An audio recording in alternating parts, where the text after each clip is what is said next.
ఏమిటి? ఏమి లేదు, గట్టిగా ఇవి ఉన్నాయి. మంచి క్రియలు ఉన్నాయి, మంచి మనస్సు ఉంది, ఏమండి? సహనం ఉంది, ఓర్పు ఉంది, తగ్గింపు ఉంది, ఏమండి? దుష్టులను సహించలేని మనస్సు ఉంది, ఏమండి? అని వారు అబద్ధికులని పసికట్టి గుణం ఉంది, జ్ఞానం ఉంది, అన్నీ ఉన్నాయండి. కానీ వారిలో ఉన్న లోపం ఏంటి? ప్రేమ లేదు. గమనించండి ప్రియులారా, ఏ ప్రేమ తెలుసు అసలు? అది చదవండి, జాగ్రత్త. ప్రథమ చదవండి, 4 వచ్చిన జాగ్రత్త చదవండి. అయినను మొదట ఏంటి? మొదట నీకుండిన ప్రేమను వదిలేతివి. మొదట ఉన్న ప్రేమ ఏంటి? మొదట ఉన్న ప్రేమ ఏంటి? ఏంటి? బైబిల్ చాలాసార్లు చదివినవారు ఇలా చదువుకు వెళ్ళిపోతారంటే వెళ్ళిపోతారు అంతే. ఏముంది బైబిల్లో? అయినను ఏమిటి? అయినను మొదట మొదట మొదట ఉన్న ఏంటి? మొదట నీకుండిన ప్రేమను వదిలితివి. అంతే కదండి. బాప్తిజం తీసుకున్న ప్రారంభములో చెప్పాలి, దేవుని పట్ల మనకున్న ప్రేమ ఎంత గొప్పదో అండి. అమ్మ బాబోయ్, అవునా? చెప్పాలి, అవునా? దేవుని పట్ల మనకున్న, క్షమించండి, ఆ సంఘానికున్న ప్రేమ గొప్ప ప్రేమ అండి. సేమ్ ఈ రోజు కూడా మంది అంతే. బాప్తిజం తీసుకున్న ప్రారంభంలో దేవుని పట్ల, మళ్ళీ వాక్యం పట్ల, సంఘము పట్ల, వాక్యం పట్ల, పరిశుద్ధాత్మ దేవుని పట్ల, క్రియల పట్ల ఎంత ప్రేమ, ఎంత ప్రేమ, ఎంత ప్రేమ! ఏమండి? అదే ఆ ప్రేమ కాస్త కాస్త కాస్త ఏమైపోయింది అంటే ప్రేమే చంపుకున్నారు చివరికి. మొదటున్న ప్రేమనే వదిలేసింది ఎఫెసు సంఘం. 5 గుణగణాలు కలిగిన సంఘం. వినండి, 5 గుణగణాలు కలిగిన సంఘం, 5 మంచి లక్షణాలు కలిగిన సంఘం. కానీ ఈ 5ంటిని మించిన ఒక అద్భుతమైన అపారమైన గుణం ఏంటంటే ది లవ్. మొదటున్న ప్రేమను వదిలేశారండి. ఎవరు? ఎఫెసు సంఘం. ఈరోజు కూడా ప్రియులారా, ఆ లోపము నేటి సంఘాలలో, చెప్పాలి, నేటి సంఘాలలో బహిరంగముగా కనబడిపోతుంది. నేటి సంఘాల్లో మొదటున్న ప్రేమ ఈరోజు ఒక మచ్చగా కనబడుతుంది. ఆ రోజున మొదటున్న ప్రేమ ఏంటి ఈరోజు మన భక్తి జీవితంలో ఏమండి క్లారిటీగా కనబడిపోతుంది. ఏంటంటే ప్రేమ లేని క్రైస్తవ్యం, ప్రేమ లేని సేవకులు. ఏంటి? వాక్యాలు గొప్పగా చెప్తారు, ఘనముగా చెప్తారు, ఛాలెంజ్లు చేస్తారు, అన్నీ చేస్తారు, ఏమండి? కానీ ఏమి లేదు అంటే ప్రేమ లేదు. చంపేసా ప్రేమని. ఆ రోజు ఎఫెసు సంఘం కూడా ఇంత మంచి గుణగణాలు కలిగిన సంఘం, ఏమి లేదండి వారి జీవితాల్లో. మొదట నీకుండిన ప్రేమను నీ వదిలితి, మొదట నీకుండిన ప్రేమ, మొదట నీకుండిన ప్రేమను నీ వదిలితివని దేవుడు యోహానుగా చెప్తుంటే, ఏమండి ఆ విషయం తీసుకొచ్చి ఇక్కడ చెప్పండి రాస్తున్నాడండి సేవకుడా. ఇదిగో ఎఫెసు సంఘములో ఉన్న లోపాలు, ఎఫెసు సంఘములో ఉన్న పొరపాట్లు, ఎఫెసు సంఘములో ఉన్న ఆ గొప్ప భక్తితనం, ఇవన్నీ చెప్తున్నాడండి. ఎవరు? యోహాను భక్తుడు. ఆ విషయాన్ని నేను చదివాను. అయితే ఇది బాగుందయ్యా, మన సంఘములో కూడా ఇటువంటి లోపాలు ఉన్నాయి ఏమో అని దేవుడి మీ దగ్గర తీసుకొచ్చాడు ఈరోజు. అందుకే అంశం ఏంటి మంది? ఏంటి? లోపము కలిగిన క్రైస్తవ్యం సరి చేసుకోమంటున్న దేవుని వాక్యం. ఆలోచించండి. ఇప్పుడు వివరిస్తాను, ఏంటంటే కొద్దిసేపు వివరిస్తాను, టైం దగ్గర పడిపోయింది కనుక జాగ్రత్తగా మీరు ఆలకించండి. ప్రభు చిత్తం తయారు చూసుకుందాం మిగతా విషయాలు. ఎన్నింట్లు మనం వదులుకున్నాం చూడండి, చెప్తాను, వివరిస్తాను, వర్ణిస్తాను, చాలా జాగ్రత్త వినండి మీరు. ప్రకటన గ్రంథం 2వ అధ్యాయం 4వ వచనంలో ఉన్న బంగారు మాట ఏంటంటే, అయినను మొదట నీకుండిన ప్రేమను నీవు వదిలితివి అన్నాడు. ఈరోజు కూడా మొదట మనకుండిన ప్రేమను చెప్పాలి వదిలేసామండి. ఎవరి పట్ల ప్రేమ? ఆ? ఎవరి పట్ల ఇంతకీ ప్రేమ అంటే అర్థం ఏంటి? కామం తీర్చుకోవడమా? ప్రేమ అంటే అర్థం ఏంటి? ఏ చెప్పాలి, ప్రేమ అంటే అర్థం ఏంటి? ఏంటి ప్రేమ అంటే అర్థం ఏంటండి? కామ, క్రోధ, మోహ, లోభ, మదం అవే ఇవేం కాదు ప్రేమ అంటే. ఏమండి, ప్రేమ అనే పదానికి అర్థం ఏంటంటే మనకందరికంటే బెస్ట్ ఎగ్జాంపుల్ ఎవరంటే మీ కొరకు నా కొరకు ప్రాణం ఇచ్చిన క్రీస్తే ప్రేమ అంటే. ఏమండి, ఆయన సహనం ఏంటి, ఆయన ఓర్పు ఏంటి, ఆయన తగ్గింపు ఏంటి, ఆయన కన్నీరు ఏంటి, ఆయన మెత్తటి మనసు ఏంటి, అబ్బబ్బబ్బా! ప్రేమ అంటే ఇది. ఏమండి, భార్య తెలిసి తెలియక తప్పు చేసిన భార్యను క్షమిస్తున్నా అంటే క్షమించడం అంటే అర్థం ఏంటి? ప్రేమ ఉంది కనుక. ప్రేమ అనేక పాపములను కప్పేస్తుంది. ఇప్పుడు అబద్ధం చెప్పండి, మన పాపములు, మన లోపాలు, మన తప్పులు కప్పింది ఎవరు చెప్పండి గట్టిగా? యేసయ్య. యేసయ్య ఎక్కడ? కల్వరి శిలువ మీద. ఆలోచించండి. మొదటున్న దేవుని మీద ఉన్న ప్రేమను మనం ఈరోజు చెప్పండి వదిలేసాము. ఈరోజు రాత్రి అదే పెద్ద లోపముగా దేవుడికి కనబడిపోతుంది మన ప్రేమలో. ఒకరి పట్ల ఒకరికి ప్రేమలు లేవు. చెప్పాను కదా ఇందాక మీకు. ఏంటి? ప్రేమలు లేవు, పగ. ప్రేమలు లేవు, పగ. ప్రేమలు లేవు, కక్షలు. ప్రేమలు లేవు, ఏంటి, గొడవలు. ప్రేమలు లేవు, ఏంటి, ఒకరి పట్ల ఒకరు నువ్వెంత నేనెంత, నువ్వెంత నేనంత. ఇది ఎవరయ్యా అంటే క్రిస్టియన్స్. ఎవరయ్యా అంటే క్రైస్తవులు. నో, కాదండి. మొదటున్న ప్రేమ ఆ రోజు ఎఫెసు సంఘం వదిలేసింది. ఈరోజు అదే ప్రేమను మనం ఆ ప్రేమను వదిలేసి మనం భక్తి చేస్తున్నాం. ఆ మొదటున్న ప్రేమను వదిలేసి ఈరోజు మందిరాలకు వస్తున్నాం. ఆ ప్రేమను వదిలేసి పాటలు పాడుతున్నాం. ఆ ప్రేమను వదిలేసి ఈరోజు ప్రార్థనలు చేస్తున్నాం. ఆ ప్రేమను వదిలేసి ఈరోజు సేవకుడు సేవ చేసేస్తున్నాడు. ఆ ప్రేమను వదిలేసి సేవకుడు ప్రసంగాల మీద ప్రసంగాలు ఏంటి ప్రసంగాలు చేస్తున్నారండి. ప్రేమ లేదు, ప్రసంగాలు ఉన్నాయి, మర్చిపోకండి. ఏమండి, ప్రేమ లేదు. చెప్పాలి, సంఘాలలో క్రైస్తవ్యంలో సేవకుల మధ్య పగలతో రగిలిపోతున్నారు. ప్రేమ లేదు, ప్రేమ చచ్చిపోయింది. అందుకే అయ్యనను మొదట నీకుండిన ప్రేమను వదిలితేవి. ప్రేమే కాదండి, ఎన్ని వదులుకుంటున్నామో ఎన్ని చాలా ఉన్నాయి. నేను ఒక్కొక్కటి చెప్తాను, జాగ్రత్తగా ఆలకించండి. ప్రేమే కాదు, ఏమంటే ప్రేమే కాదు, మొదటున్న ప్రేమనే కాదు, రెండవది మొదటున్న భక్తిని కూడా వదిలేసామండి మనం. కాదని చెప్పండి ఎవరన్నా. యేసు ప్రభువుని నమ్ముకున్న స్టార్టింగ్లో బాప్తిజం తీసుకున్న ప్రారంభములో మన పరుగు, మన ఆవేశం కదండి, మన ఆవేశం, మన పరుగు, సేవకుడు ఏదో చెప్తే శిరస్సు వంచేసి పరిగెత్తి సమయానికి పాస్టర్ గారు రాకముందు మందిరాలకు వచ్చేసి అన్ని చేసేసి ఇప్పుడు చెప్పండి. ఇప్పుడు పాస్టర్ గారు రావాలి ముందు, తర్వాత ఇప్పుడు వాకింగ్ టైంకి సంఘం వస్తుందంటే మీరు అబద్ధం అనుకుంటే చెప్పండి. మొదటున్న ప్రేమే కాదు, రెండవది మొదటున్న భక్తిని కూడా వదిలేసారు ఈ సంఘం. ఏమండి, ఏం వదిలేశారండి? మొదటున్న ప్రేమే కాదు, మొదటున్న భక్తిని కూడా వదిలేసిన సంఘం. మొదటున్న ప్రేమే కాదు, మొదటున్న భక్తే కాదు, మూడవది మొదటున్న భయాన్ని కూడా వదిలేసింది సంఘం. మొదటున్న భయం ఏంటి?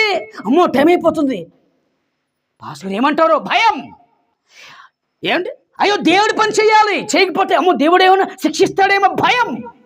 అమ్మో దేవుడికి ఇవ్వాల్సిన కానుకలు దేవుడికి ఇవ్వాలి, ఇవ్వకపోతే దేవుడు ఏమైనా మనకి శాపం ఇస్తాడేమో భయం. అవునుగా చెప్పండి. ఇప్పుడా నచ్చితే వెళ్తాం, నచ్చకపోతే మానేస్తాం, నా ఇష్టం. నచ్చితే వెళ్ళి ప్రజెంట్ వేసుకుంటాం చర్చిలకు వెళ్ళి, నచ్చకపోతే ప్రజెంట్ హాజరు కూడా వేసుకో, మా ఇష్టం.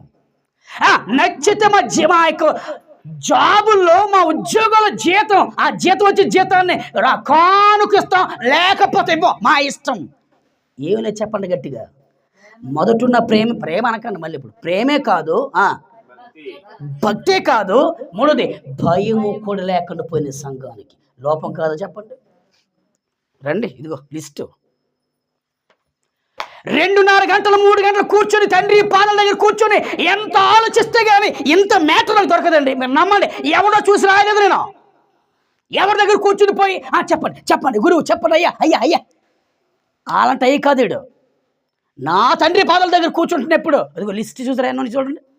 ఇవన్నీ చెప్తే మీకు ఉదయం 10 అయిపోతుంది, చెప్పేద్దాము నాకు ఉంది. ఇదిగోండి లిస్ట్ చూసారా, ఇదిగోండి పేజ్ తిరిగేస్తాను చూసారా, ఎంత ఉంది లిస్ట్. మొదటున్న ప్రేమే కాదు చెప్పండి, ఇప్పుడు భక్తిని వదిలేస్తామండి మనం.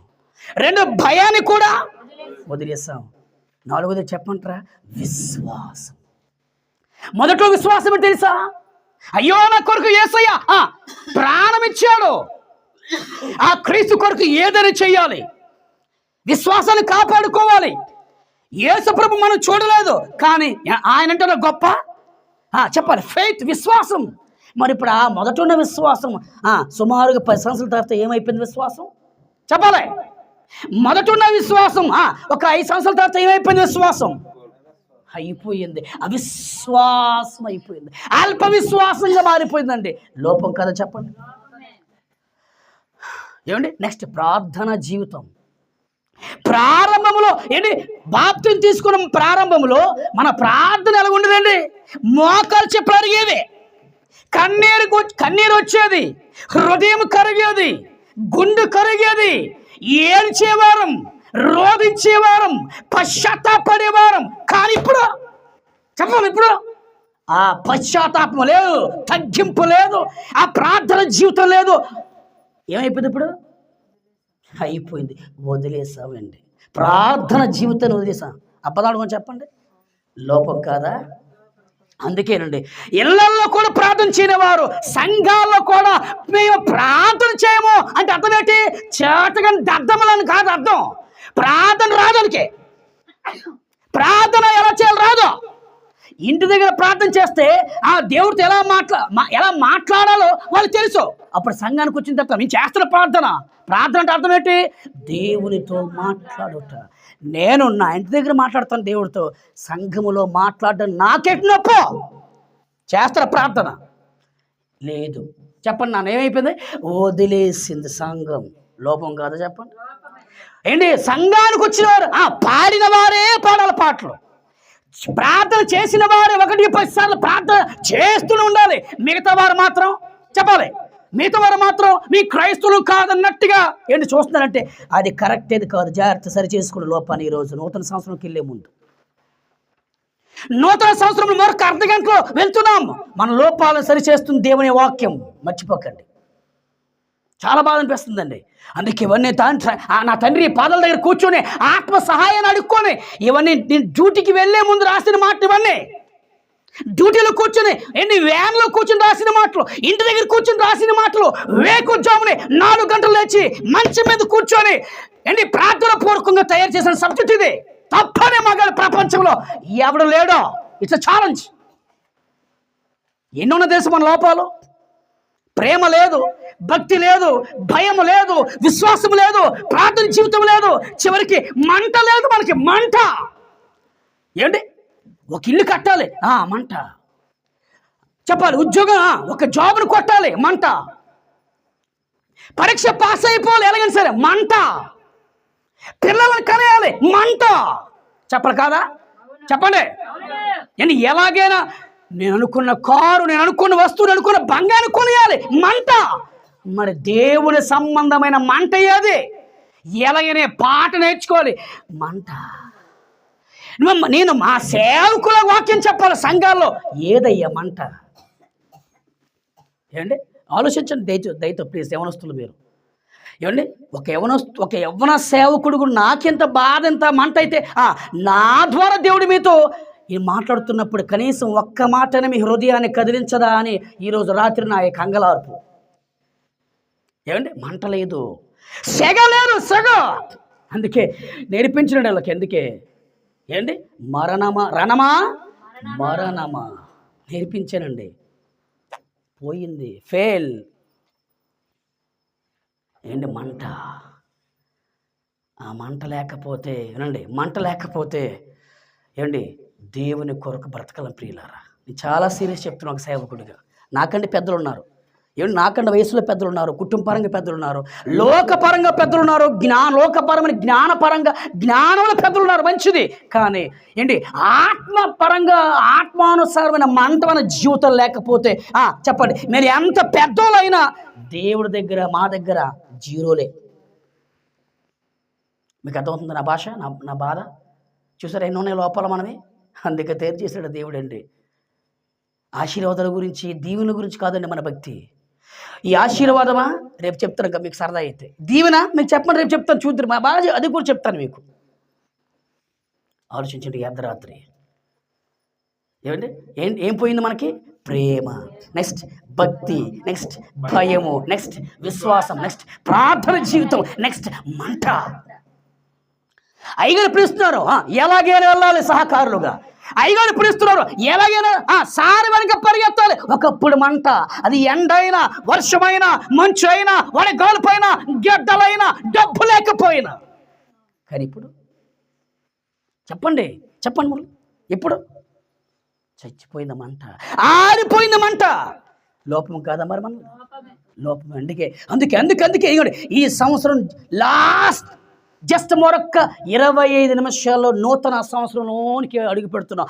ఆ లోపాలు సరి చేసుకుని బాగుపడ్డామా?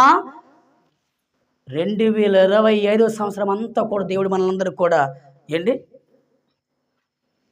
చక్కగా నడిపిస్తాడు. 2024 సంవత్సరంలో ఉన్నట్టుగానే 2025 సంవత్సరంలో కూడా ఉందామంటే చూసారు కదా మనం దేవుని యొక్క కోపం. కాలము కాని కాలములు భయంకరమైన వర్షం, కొండపోత వర్షం, గడ్డలు ఎక్కడికి కూడా ఏంటి ఇల్లు దాటి బయటికి ఎలనవ్వుకొని చేశాడు దేవుడు. 2025 సంవత్సరంలో జరగనొక్కని మనం చూసుకోవాలి దేవుడి విషయంలో. నమ్మండి మీరు, మన చేతిలో ఉందంతే. చాలా ఉన్నాయండి, టైం అయిపోయింది. అర్థమైంది ఇప్పుడు మీకు? ఏంటి ఏం వదిలేసాం మనం? మొదట ఉన్న ప్రేమని చెప్పాలి గట్టిగా, ప్రేమను, నెక్స్ట్ భక్తి, భయం, విశ్వాసం, ప్రార్థన జీవితం, 6వది మంట, తర్వాత 7వది తెలుసు బాధ్యత. ఏమండి బాధ్యత, ఇది నా బాధ్యత. ఏమండి చెప్పాలి, చేపలు వేయడం నా బాధ్యత, మందిరం శుభ్రం చేయడం నా బాధ్యత, ఏంటి కుర్చీలు వేయడం నా బాధ్యత, సువార్త ప్రకటించడం నా బాధ్యత, కరపత్రలు ప్రచురించడం, ప్రింటింగ్ చేయడం నా బాధ్యత, ఫ్లెక్స్లు నా బాధ్యత, దేవుని పని విషయంలో ఏ పనైనా ఇది నా బాధ్యత, సేవకుల్ని పోషించే విషయంలో నా బాధ్యత, సేవకుల యొక్క ఆకలి తీర్చే విషయంలో నా బాధ్యత, సేవకుల్ని సంతోషపెట్టే విషయంలో నా బాధ్యత. ఏదో ఒకప్పుడు ఉన్న బాధ్యత ఇప్పుడు లేదు సంఘానికి. ఏమంటే నేను రియల్ చెప్తున్నాను చాలా సీరియస్గా. ఒకప్పుడు ఏంటి వేలు చూసేవాడిని నా చేతిలో కానుకలు, ఇప్పుడా లేవు. ఎందుకయ్యంటే చెప్పండి, ఎందుకయ్యంటే బాధ్యత కాస్త వారికి బరువు అయిపోయిందండి. ఇంత కానుక ఇవ్వడమా అయ్యగారికి, ఇంత మంచి భోజనం పెట్టడం అయ్యగారికి, ఇంత మంచి బట్టలు తీయడం అయ్యగారికి. ఎర్రే మరొకప్పుడు చెప్పాలి, ఒకప్పుడు బాధ్యత, నా బాధ్యత, మన బాధ్యతను మనం చెయ్యాలి. చెప్పడం కాదు, లోపం కాదు, ఇప్పుడు లోపమే అండి. ఎన్ని లోపాలు ఉన్నాయి చూడండి. ఇంకోటి చెప్పమంటారా? ఆసక్తి. ఏ శక్తి అండి? ఆసక్తి అంటే అర్థం తెలుసా? అందరికంటే నేనే ముందు పని చేయాలి, నేనే అన్నిట్లో చెప్పాలి, అన్ని పనుల్లో నేనే ముందుండాలి, నేనే ముందు చేయాలి. దేవుడి చేత, సేవకుల చేత నేను ఒక ఘనత పొందుకోవాలి అనుకోవడమే ఆసక్తి అండి. ఒకప్పుడున్న ఆసక్తి సంఘాల్లో ఇప్పుడు చెప్పాలి, ఇప్పుడు ఆసక్తి చచ్చిపోయింది. వదిలేశారు ఆసక్తిని. ఏమండి లోపం కాదా? నెక్స్ట్ చెప్పమంటారా? నెక్స్ట్ లోపం ఆశ. ప్రారంభంలో దేవుడు అంటే పిచ్చి, వాక్యం అంటే ఆశ. ఏమండి సేవకుడికి వందనవచనం చెప్పాలంటే ఆశ. సేవకుడు రాగానే ఇది పరిగెత్తి వెళ్ళి వాళ్ళని ముఖాముఖికి వెళ్ళి పరామర్శించడం ఆశ. ఇప్పుడు ఆ కాస్త ఆశ అంతా ఏమైపోయింది? వదిలేసింది ఆశని. మేమే రావాలి ఇంటికి, మేమే రావాలి కాల్ దగ్గరికి, మేమే రావాలి వందనవచనం చెప్పడానికి. ఏమైపోయింది ఇప్పుడు ఆశలు? చెప్పండి, ఏమైపోయింది? వదిలేసింది ఆశ. ప్రభు చిత్తం తర్వాత చెప్పుకుందాం, ఓకే అండి? ఆలోచించండి. ఏమండి ఇవన్నీ కరెక్టా కాదంటారా? చెప్పండి, ఇవన్నీ కరెక్టా కాదు? చెప్పాలి గట్టిగా. మీరు కరెక్ట్ అన్నా కరెక్ట్ కాదన్నా లేదండి ప్రతిదానికి మీరు ఎవిడెన్స్ ఇవ్వండి అంటే మాత్రం ఏలియా పాస్టర్ దానికి కూడా సై. ఎందుకంటే దేవుడిచ్చిన జ్ఞానం బట్టి నేను ఒక అంశం తయారు చేశానంటే దాని ముందు చెప్పాలి, దాని ముందు దాని వెనక ఏంటో అన్ని ప్రిపేరింగ్ గట్టిగా ఉంటుంది కనుక రింగ్లో దిగుతాను. అందుకే ఏమైనా యూట్యూబ్లో కానీ నేను ఎక్కడ వాక్యం చెప్పిన పలానా ఏలే పాస్టర్ ఏ వాక్యం బాగా చెప్పలేదు అనడానికి ఛాన్స్ ఎవరికి ఇవ్వను. అవసరమైతే ఈ బాబు ఈటంత గట్టి చెప్పాడు, ఈటంత అలా చెప్పాడంటే, ఈ బాబు అంత కరాక్కని చెప్పాడంటే తిట్టుకుంటారేమో తప్ప చెప్పాలి తప్పు అండ ఎవడనో. నేను ఇది పబ్లిక్గా చెప్తున్నాను, నేను బహిరంగ యూట్యూబ్లో కూడా. ఏమండి ఇప్పుడు చెప్పండి, లోపాలు లేవమందా? ఇంకా ఉన్నాయి, చెప్తాను, వదలనేను. వదులుతనుకున్నారా? వదలను. చాలా ఉన్నాయండి, మీరు నేర్చుకోవాలి. అవును, ఇది ఇప్పుడు ఇన్ని నేర్చుకున్నాం కదా, ఇన్నిట్లో నాది ఏదో ఒకటి ఉంటుంది, అవునా? మీది ఏదో ఒకటి లోపం ఉంటుంది. మరి ఆ లోపంతోనే నూతన సంవత్సరంలోనికి వెళ్దామా, లేకపోతే ఆ లోపాన్ని వాక్యము చేత సరి చేసుకుని వెళ్దామా? చెప్పండి. ఆ లోపంని ఆ బలహీనతను శక్తి కలిగిన వాక్యము చేత సరి చేసుకుని 2025 నుండి అయినా సరే చక్కనైన భక్తిని కొనసాగిస్తే బెటర్. లేదంటే ఎప్పుడులాగే మళ్ళీ ఇవన్నీ వదిలేసుకుందాం, సిగ్గు లేకుండా మళ్ళీ ఉందాం అంటే ఇంకంతగా నేను ఏం చేయలేను. ఏమండి ఆలోచించండి, ప్రార్థన చేసుకుందాం.